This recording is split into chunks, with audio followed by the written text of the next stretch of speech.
So the question is, why do we have to multiply certain expressions that are, let's say, something over 1 plus e to the power of I theta?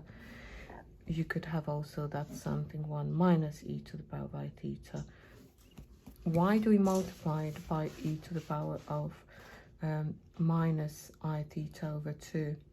I like to think of it as factorizing it out, but not do it if you have, for example, k over 3 minus e to the power of I theta.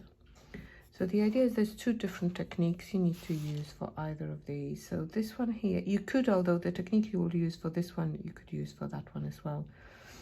The reason it works, because then you'll be able to use the identity z to the power of n plus z to the power of minus n equals to 2 cos n theta of the 1 z to the power of n minus z to the power of minus n is equal to 2i sine n theta, and you'll be left with this in the denominator, and you will be getting rid of i's, because the whole thing is to get rid of the complex number in the denominator. So the rule that you know that from before, from last year, if you had, let's say, 1 over 1 plus I, the idea is to multiply the denominator by the complex conjugate, and you will have 1 minus I over 1 squared plus minus I squared, so 1 plus 1, so it's going to be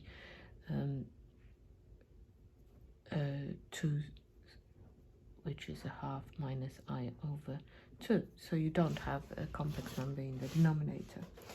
So let's just do this one slowly, step by step, and you will see why it works. So the first thing, I prefer to think of it as taking half of that expression out. So it's like square root of that out.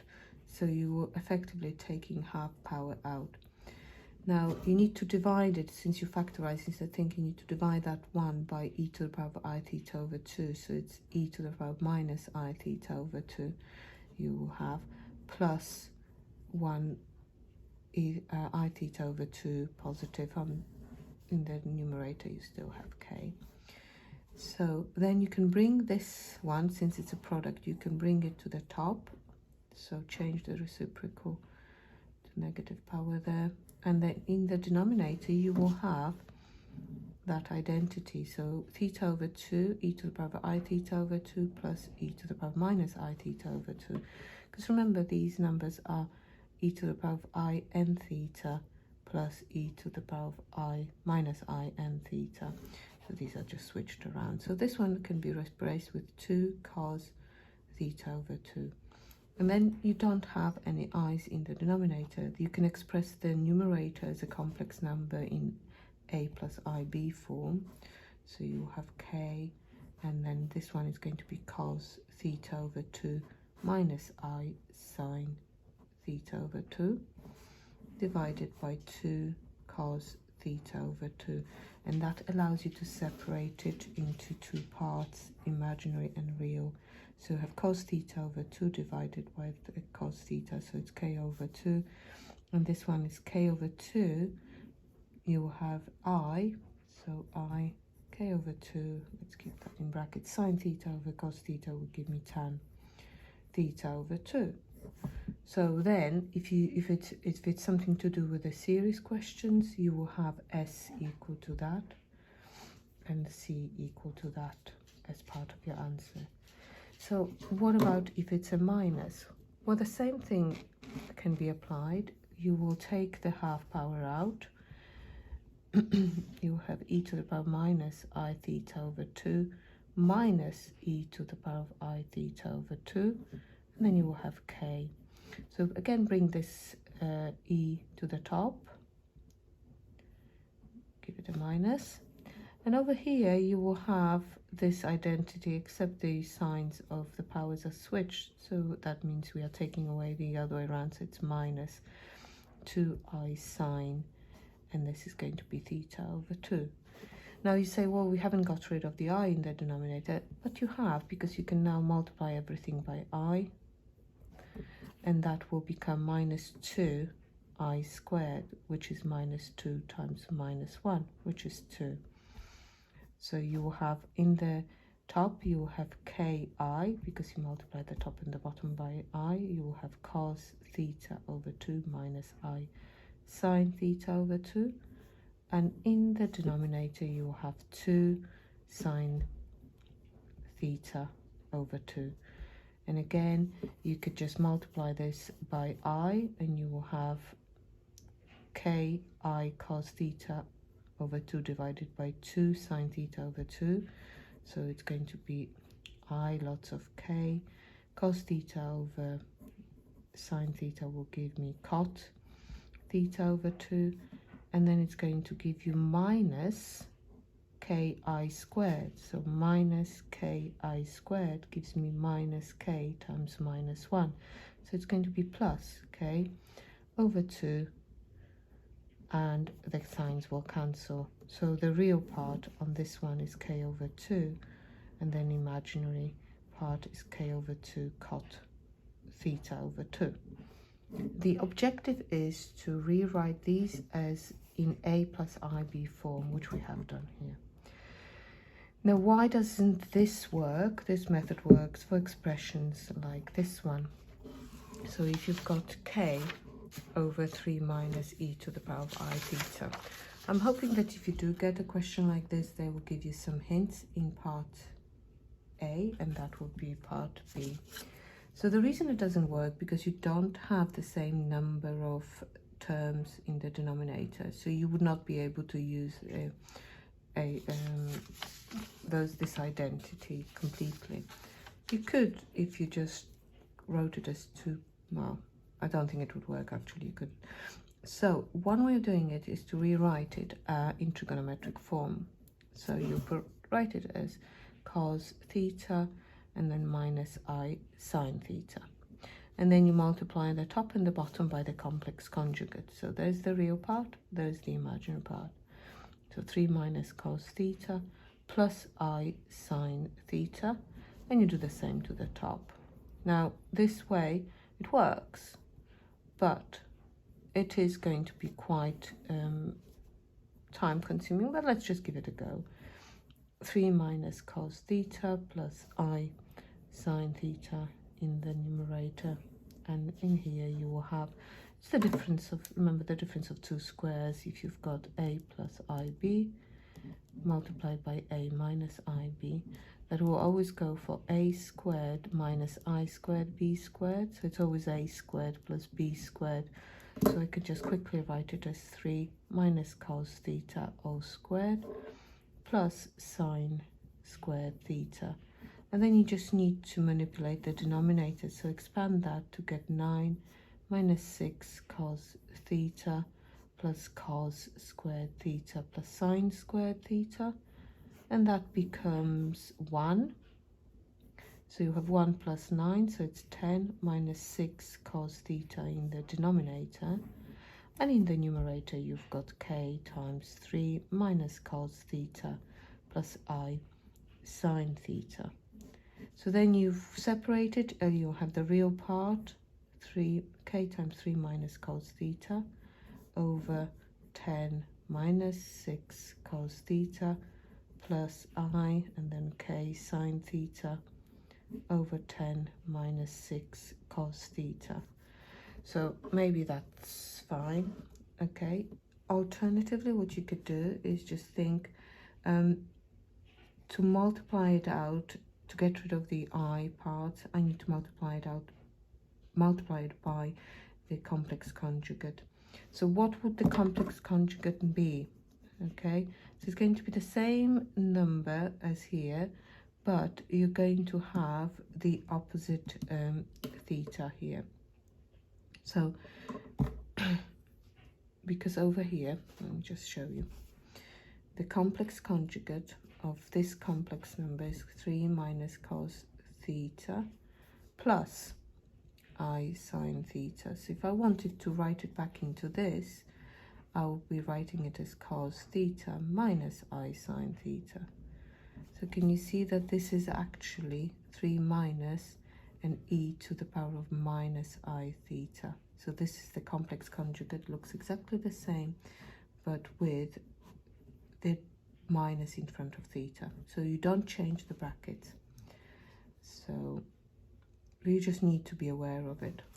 So what do we have over here? Multiplying it out, you're going to get 3 times 3, which is 9. And then you're going to get minus 3e to the power of I theta, and then minus 3e to the power of minus I theta. And then you have minus and minus, which is plus. Multiply these together, the powers will cancel, so e to the power of 0, which is 1. And you actually start seeing something similar here. So in the denominator, you have 9 plus 1, which is 10, and minus 3 lots of e to the power of I theta plus e to the power of minus I theta. And this is equal to 2 cos theta. So altogether in the denominator, we've got 10 minus 2 and 3 times together give me 6 cos theta, which is exactly what we got in this instance. And then in the numerator, you just multiply it out, 3 minus, and then you've got to write it as cos theta minus I sine theta, which is 3 minus cos theta plus I sine theta. And again, I'm not going to carry on because this will be the same as this expression, so you end up with the same answer. Okay, so now just let's have a look at what happens in those questions. So I've got some prepared, so just look at the exercise in there, because I'm not sure what you were asking me, whether this is how do you combine these expressions. So all those questions, what do they have in common is that you've got a definition for a big C and definition for big S, and you need to find the expression for C plus IS. And the idea is to find what is this long version equal in terms of trigonometric functions. So you're looking for the identity that you could replace this infinite series with. So over here, we could see that 1 doesn't have a brother, so it stays as 1. We are adding these together. These two can be collected together, so you've got 1/3. Let me just change the pen to dark one. And you've got cos theta plus sine theta, but it's times by I, so I sine theta. Then you've got 1/9 cos 2 theta plus I sine 2 theta. And plus 1/27 cos 3 theta plus I sine, I think I've copied that wrong, that these are all sines, by the way, sine 3 theta. You carry on forever. Now, using the definition that z is equal to e to the power of theta, which is equal to cos theta plus I sine theta, this will allow me to replace these with z's or e's. I'll do that with z's to begin with. So it's 1/3 of z. This one is 1/9 of z squared. Remember, this is demoivre. If I raise that to the power of 2, that to the power of 2, that is what z squared is equal to. And raising this to the power of 2, you incorporate the power, you multiply the argument by 2.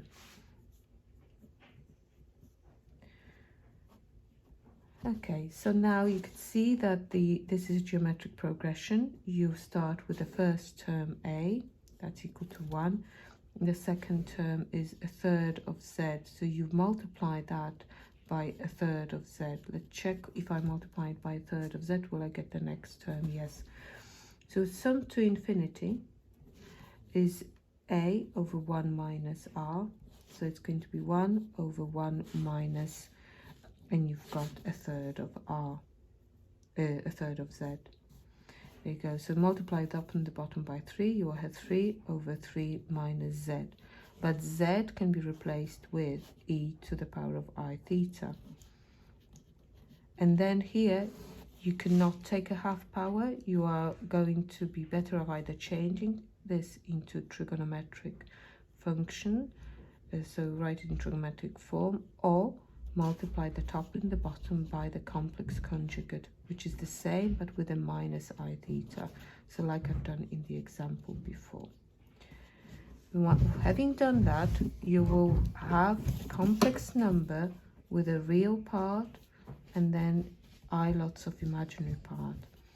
And since that is what your C plus IS is equal to, you can then say C, which is all of that, can be made equal to the real part of that answer, and S, which is all of that, can be made equal to the imaginary part of that answer. So let's have a look at question 6. It has a slightly different series. You should notice that if you've got something that involves n choose 1, n choose 2, etc., this is going to be binomial expansion most likely. Let's just find the combination of C plus IS. You'll have 1, then n choose 1 gets cos theta plus I sine theta. Then you've got n choose 2, which is cos 2 theta plus I sine 2 theta, etc., etc., all the way to the end, n choose n. This gives you cos n theta plus I sine n theta. So again, you can replace these with z's, making sure that you define those. So n choose 1 z, n choose 2 z squared, and then n choose 3, n choose 4, n choose n, z to the power of n. So this is a recognizable binomial expansion with 1 plus z to the power of n expanded. So over here, you can now replace it with e to the power of I theta. So you will have 1 plus e to the power of I theta raised to the power of n.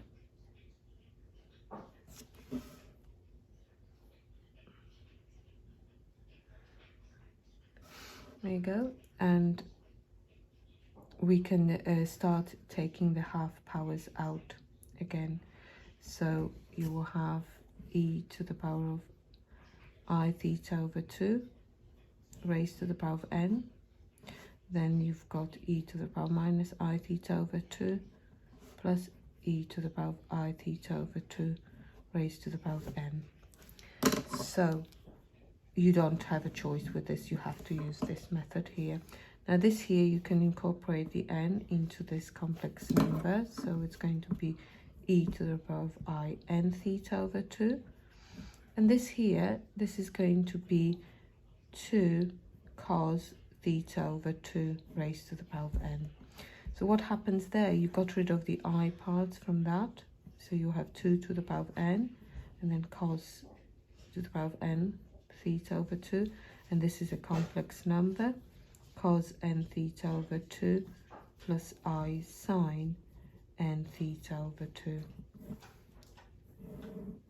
You can multiply it out, so this times cos will give you the real part, this times sine will give you imaginary part, and then you can say C is equal to, so for example, C is equal to 2 to the power of n cos to the power of n theta over 2 multiplied by cos n theta over 2.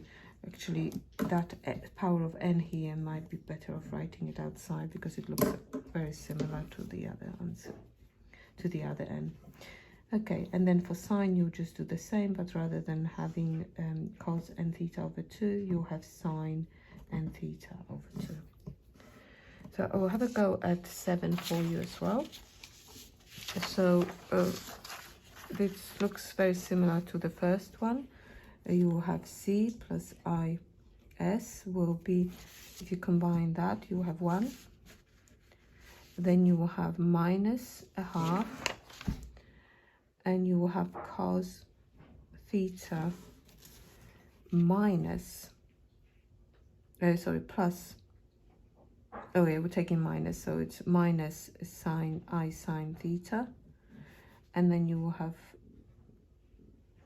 plus a quarter, and you will have cos 2 theta minus I sine 2 theta, then you have minus 1/8 cos 3 theta minus I sine 3 theta. So that looks a bit more interesting. Let me just check that I copied that one right. Yes. Okay, so let's just think, what is this one over here? Now this one over here is your z to the power of minus 1. This is z to the power of minus 2. So that's what makes it interesting. So it's a half of z to the power of minus 1 plus a quarter z to the power of minus 2 minus 1/8 z to the power of minus 3. And we're going forever like this. So it's geometric progression. A is equal to 1. What do I times 1 by to get to this one? It's minus a half z to the power of minus 1. Let's just check. If I times this by minus a half, will I get a quarter? Yes. If I times it by z to the power minus 1, yes, I do get z to the power minus 2. So the sum to infinity is a over 1 minus r. So it's 1 over 1 minus r, which is minus a half z to the power minus 1. So it's 1 over 1 plus a half z to the power minus 1. So you can multiply everything by 2. But I will also, let me just show you. This is what you could do. You could also think of that as, well, you could do it using trigonometry, actually. Or you could just multiply it by the complex conjugate straight away, or, well, yeah, there's more than one way of doing it. So if I change it to e, that's going to be e to the power of minus I theta. So the complex conjugate of this is going to be 2 plus e to the power of I theta.